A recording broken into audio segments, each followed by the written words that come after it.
अस्सलामुअलैकुम व्यूअर्स, उम्मीद करती हूँ आप सब खैर आफियत से होंगे।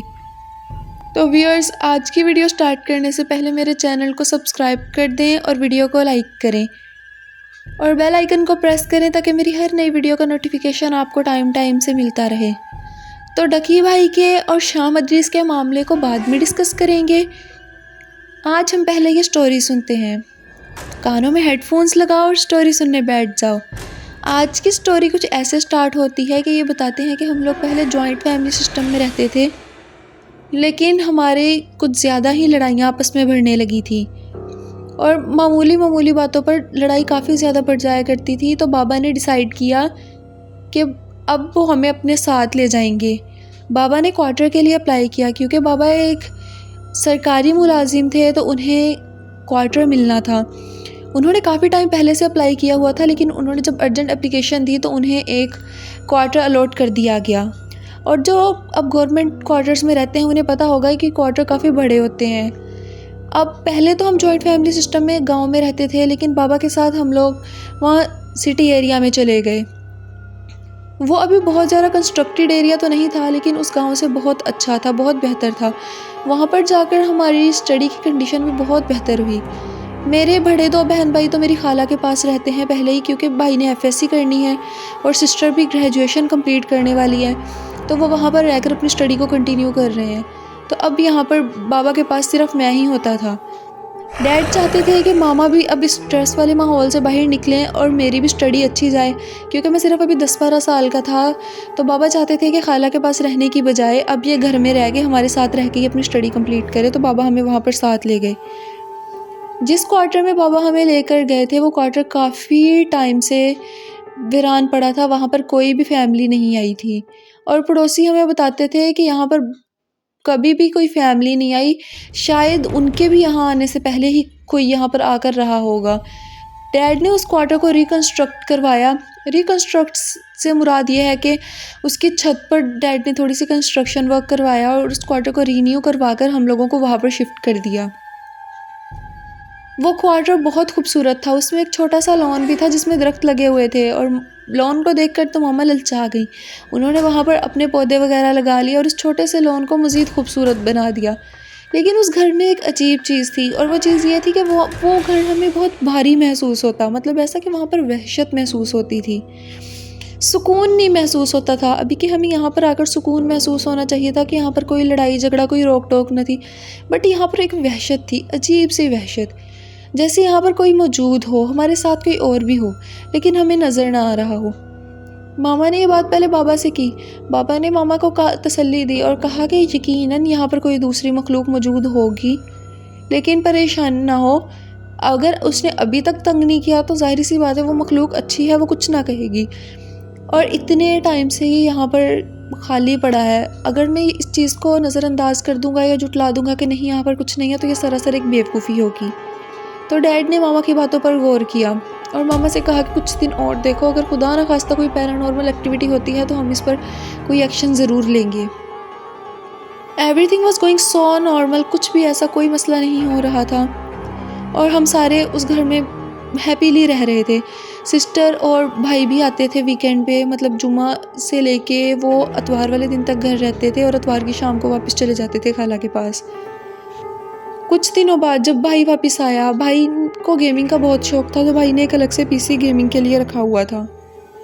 अब भाई जब वापस आया तो नॉर्मल रूटीन की तरह वो हमेशा पीसी पर गेम्स खेला करता था। इस दफ़ा भी जब वो अपने पीसी पर गेम खेल रहा था तो उसने रात काफ़ी देर कर दी सोने में। वो पीसी वैसे ही पड़ा रहता, भाई जब आता मैं भाई के साथ ही गेम खेलता, अदरवाइज़ मैं भी उसे नहीं छेड़ता था। तो इस दफ़ा ऐसा हुआ कि भाई ने सोते सोते काफ़ी देर कर दी। मैं थक हार सोकर सो चुका था। कमरे की लाइट्स ऑन थी और रात 3 बजे का टाइम था जब मेरी सडन आँख खुली। आँख भी मेरी कैसे ऐसे खुली कि जैसे कोई मुझे मुसलसल देख रहा हो और किसी के बहुत ज़ोर से हंसने की आवाज़ आई। कमरे की लाइट भी चल रही थी तो मेरी फ़ौरन आँख खुल गई। मैंने देखा कि भाई पीसी की तरफ देखकर नहीं बल्कि मेरी तरफ देखकर मुस्कुरा रहे हैं, बल्कि मुस्कुराना छोड़ो, वो इतनी ज़ोर से हंस रहे थे। उनके हंसने की आवाज़ इतनी थी कि मामा पापा भी जाग गए और मामा पापा भी हमारे पास वहाँ पर आ गए। मैंने मामा को बताया कि कब से मुझे ऐसे ही देखी जा रहे हैं और मुझे काफ़ी गुस्से से देख रहे हैं, लेकिन हंस भी रहे हैं। इनकी आंखों से गुस्सा महसूस होता है। मामा पापा भी परेशान हो गए। बाबा ने आयतल कुर्सी पढ़ी और फ़ौरन से भाई को सुला दिया। थोड़ी देर बाद अभी भाई के पास ही बैठे हैं कि आधे घंटे बाद भाई की आंख दोबारा खुली, लेकिन भाई कुछ भी बोल नहीं रहा था। वो बिल्कुल खामोश था। हम उसे वहाँ पर एक पीर साहब के पास ले गए। हुआ कुछ यूँ कि बाबा ने गांव में कॉल की, मामा के भाई को मतलब मामू को कॉल की। वो फ़ौरन एक हाईएस लेकर आ गए, क्योंकि बाबा ने कहा था कि घर पर किसी को भी नहीं छोड़ेंगे। ऐसी हालत में घर पर किसी को भी छोड़ना नुकसान का बाइस बन सकता है। तो बाबा हम सबको लेकर गए और रास्ते में जाते जाते भी भाई वैसे ही मुस्कुरा रहे थे और मेरी तरफ गुस्से से देख रहे थे। ये चीज़ मेरे लिए बहुत कह लें कि तकलीफ़ का बाइस थी कि मेरा भाई जो मुझसे इतनी मोहब्बत करता है, आज उसे क्या हो गया कि वो मेरी तरफ इतने गुस्से से देख रहा है। हम भाई को वहाँ पर लेकर गए और भाई को उन पीर साहब को दिखाया। उन पीर साहब ने बताया कि जिस कमरे में आपके बच्चे रहते हैं, इस कमरे में उन जिन्नात के बच्चे भी रहते हैं। और इन पीर साहब ने यह भी बताया कि वहाँ पर बहुत अरसे से एक जिन्नात की पूरी फैमिली रहती है, जिनमें बड़े और बच्चे जिन्नात सारे शामिल हैं। और आपका बच्चा उस रात बहुत देर तक जागा, जिसकी वजह से उन जिन्नात के बच्चे डिस्टर्ब हुए और उन्होंने गुस्से में आकर इसे नुकसान पहुँचाया। लेकिन ये बात जो है बाबा ने उस टाइम नहीं बताई। बस उस टाइम पीर साहब भी बहुत कोई अच्छे पीर साहब थे, उनके पास कोई बहुत स्ट्रॉन्ग इल्म था। उन्होंने अपने इल्म से भाई को बिल्कुल ठीक कर दिया। भाई जब बाहर आया है तो वो उसकी हालत पहले से कदरे बेहतर लग रही थी, लेकिन जब वो पीर साहब उस पर अपना कोई अमल कर रहे थे तो अंदर से भाई के इतने ज़ोर ज़ोर से हंसने की आवाज़ें आ रही थी कि मानो पूरे गाँव में भाई के हंसने की आवाज़ें फैल रही होंगी। लेकिन जब भाई बाहर आया तो बहुत नढाल सा महसूस हो रहा था, जैसे इसे शदीद किस्म की नींद आई हो, और मामू और बाबा उसे ज़बरदस्ती घसीटे हुए बाहर लेके आ रहे थे। खैर हमने उसे वापस डाला अपनी बस में और घर की तरफ रवाना हो गए। जाते जाते हमें सुबह भी हो गई थी, लेकिन अब ऐसा लग रहा था कि जैसे सारा कुछ ठीक हो जाएगा। तब मेरी उम्र बहुत छोटी थी, मैं इन बातों को समझ ना सका, लेकिन जैसे जैसे बड़ा हो रहा हूँ अब ये चीज़ें समझ आ रही हैं। उन्होंने उन पीर साहब ने और भी बहुत सी बातें कही थी मामा को, और वो ये थी कि मगरिब के बाद घर के चारों कोनों में दिया जला देना है। जब मैं अपने कमरे की खिड़की से बाहर दिया जलता हुआ देखता मुझे बहुत खौफ महसूस होता। और मैं एक बात यहाँ पर यह भी बताता चलूँ कि मामा बाबा ने उस कमरे को उसके बाद स्टोर रूम बना दिया था, और जो स्टोर रूम था मामा बाबा ने उसमें मेरा बेड वगैरह सेट करके उसे मेरा रूम बना दिया था। और भाई जब भी आता हम लोग वहीं पर रहते, पूरी पूरी रात भी जागते तो कोई मसला नहीं होता था। लेकिन अब वो पीर साहब के कहने के मुताबिक हम लोग घर के चारों कोनों में दिया जलाते। जुमेरात को मामा चारों कोनों में आयतल कुर्सी पढ़ के फूंकती और 1 किलो गोश्त लेके हम लोग जंगल में जाते और वहाँ पर वो गोश्त फेंक के आते। मुझे तब ये बातें समझ नहीं आती कि मामा ये गोश्त यहाँ पर क्यों फेंकती हैं, और अक्सर मामा के साथ मैं भी जाया करता था और मामा मुझे सख्ती से मना करके भेजती थी कि पीछे मुड़ कर नहीं देखना। हम जब वापस आते हमें ऐसा लगता कि कोई चीज़ हमारा बहुत बुरी तरह से पीछा कर रही हो, इतनी दूर तक वो चीज़ हमारे पीछे आती। लेकिन मामा कहती थी कि जो मर्ज़ी हो जाए पीछे मुड़कर नहीं देखना, और मैं भी मामा की बात का पक्का था, मैं पीछे मुड़कर नहीं देखा करता था।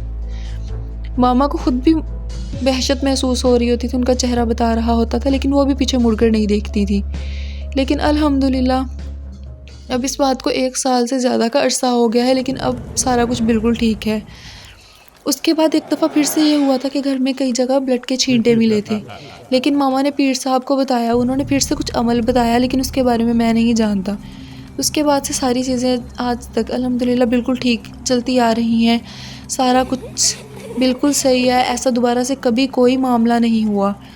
हाँ, इतना है कि घर के कोनों में दिए मामा अभी भी जुमेरात को याद से चला देती हैं, और इसके अलावा गोश्त फेंक के आना मामा कभी नहीं भूलती। अगर मामा ने ये भी कहा हुआ है कि अलार्म सेट कर लिया करो ताकि जुमेरात को हम ये काम करना हरगिज़ ना भूलें। भाई भी आता है, बहन भी आती है। बहन की तो माशाल्लाह ग्रेजुएशन कंप्लीट हो गई है, तो वो अब घर पे ही साथ रहती है, उसको भी कभी कोई मसला नहीं हुआ। हाँ, इतना है कि अक्सर किसी के चलने फिरने की आवाज़ें महसूस हो रही होती हैं, जैसे कोई हमारे साथ इस घर में हो।